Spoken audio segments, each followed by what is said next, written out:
Well, this is Alberta Morning here on CKUA. My name is Grant, and I am very glad to be joined next by an artist who I think occupies a unique space in Alberta's very vibrant arts and culture community.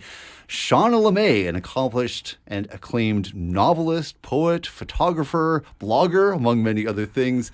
Her new book is a collection of essays that reflect on her own life in art and in some ways are larger meditations on art itself and, by extension, on life itself. It's called Apples on a Windowsill, and it looks at life in art mostly through the lens of the form known as the still life. And I'm so thrilled to say that we have in living color, Shawna Lemay is here in CKUA studios to join us to chat about it. Shawna, thank you so much. It's such a treat to get to welcome you back to CKUA Airwaves.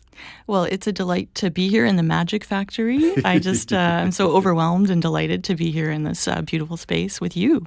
First time in person. This is pretty amazing. It's wonderful. And congratulations on this incredible new book, Apples on a Windowsill, which is kind of a meditation on, being physically in a space and moving through it in some ways. In particular, maybe moving around like plums in a bowl, for instance. Exactly. And waiting for the light to strike just right. Can you tell us the still life? It's got a very long history as a form of art. What is the still life exactly? Right. I mean, well, at its basic level, it's just objects on a table, or it could be on any other surface, but typically on a table. So that sturdy surface of the table is where we start. And then we build upon that. We compose, we rearrange, we move things around, like you say, and just try to create something that sort of like could be a portal to a beautiful realm, a realm of sort of that could be like a shock of beauty that would wake you up and enliven you to where you are in your own life and in your own space. So sort of a portal to a shock of beauty. And can you tell us what it is that fascinates you so and has for so long fascinated you so about the still life? What do you think? Well, I've been married to a still life painter for over 30 years, Robert Lemay, a visual artist in Edmonton here. So I guess just being around that and just watching his magic happen sort of drew me along with him. So it's sort of it's part of our relationship, this back and forth with objects on a table, sitting there having lunch at noon hour. He works in our home basement.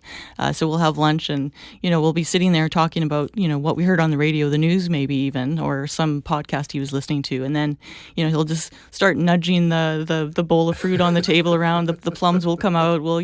The flowers will be moved around a little bit. So it's part of our, I guess you could say it's like our love language, maybe just moving stuff around on a table, trying to make it look nice, moving it into the light, which is something that's also accessible to everyone.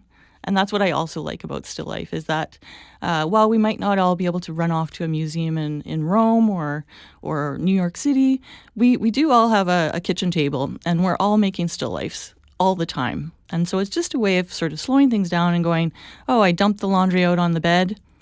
There's a still life.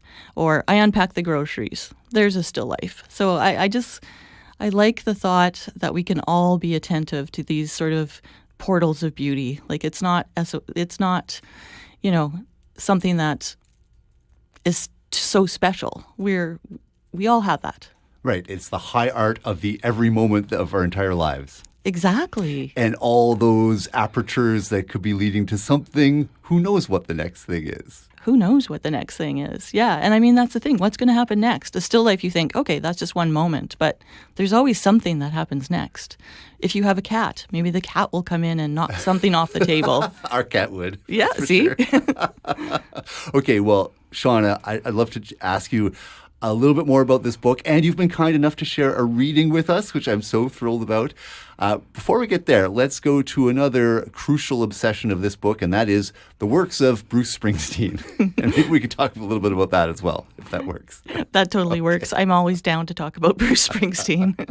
Well, I'm really fascinated because in this book you explore these ideas about painting, photography, poetry, music. I mean, there's a whole essay about Springsteen, for instance, alongside these works on still life, visual art, and other things.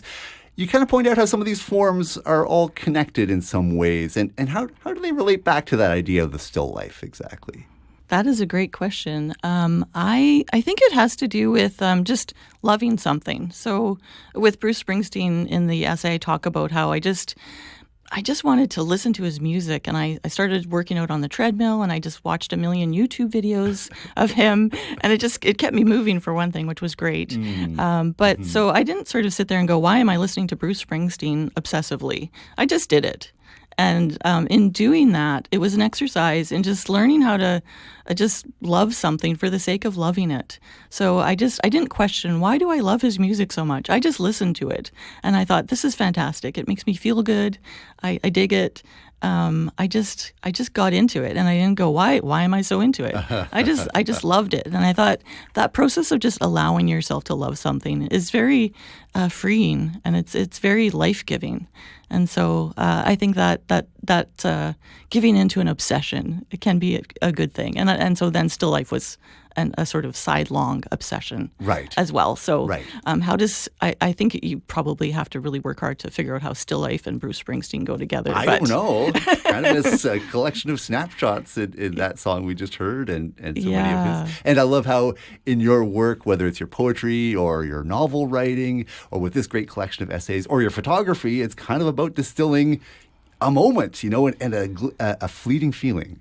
Yeah, a fleeting feeling. And also just realizing, too, that when we put together a still life, it's elements from all over the place.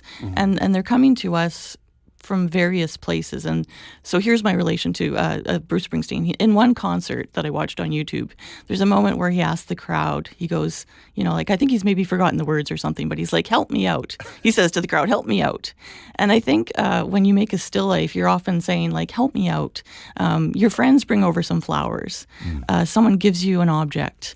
Like in our house, people, because they know it's the still life house, people are always bringing us nice things. Our neighbors give us fruits and vegetables over the fence. They'll pick a flower and bring it over and say, would you like this? And so it's sort of a way of remembering how collaborative it all is. Like, and not just a still life is collaborative potentially, but our lives can be collaborative too. So allowing that allowing that sort of collaboration with the people around you, and just also being having the grace to say, help me out from time to time, and sort of allowing that into your composition of your life. Absolutely. And the power of the transcendent beauty of a single moment, even in this mixed up world of ours. It's something that I find so powerful in this book. Thanks. Well, Shawna Lemay, you have been so kind as to, we're actually both holding a copy of your new book in our hands. I've got mine, you got yours. You're going to favor us with a little bit of a reading here. What are we going to check out? I'm going to read a little bit from an end of an essay, and we're talking about, the magic trick of still life. So our lives are magic. This is Shawna Lemay reading from Apples on a Windowsill. The magic trick of art, and perhaps particularly still life, is to remind us above all that there is beauty at the same time as evil. Evil is a given, but beauty persists. The magic trick of still life is that it reminds us that we're not alone. The magic trick of still life is that it's not really a trick at all. There are no hidden compartments, and even the artist marvels at the illusion they have created.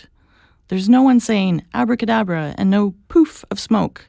What there is, the feeling of going deep, being in the presence of something calm and lovely. Our breathing alters. Looking at a painting of a bowl of plums, we might, transported, sigh. Sigh. That's so beautiful. Thank you, Shawna. Wow, amazing. Shawna Lemay, the book is Apples on a Windowsill. Congratulations, Shawna. This has been such a wonderful thing to get inside for myself as a reader, and it's been such a treat to chat with you about it. Oh, well, it's such a pleasure to be here. And like I said, this place is magic. So thanks for having me. We're all magic, right? Indeed. Let's keep the magic going. Indeed. Well, you can find out more about Apples on a Windowsill at shawnalemay.com, her Instagram at transactionswithbeauty, and at palimpsestpress.com.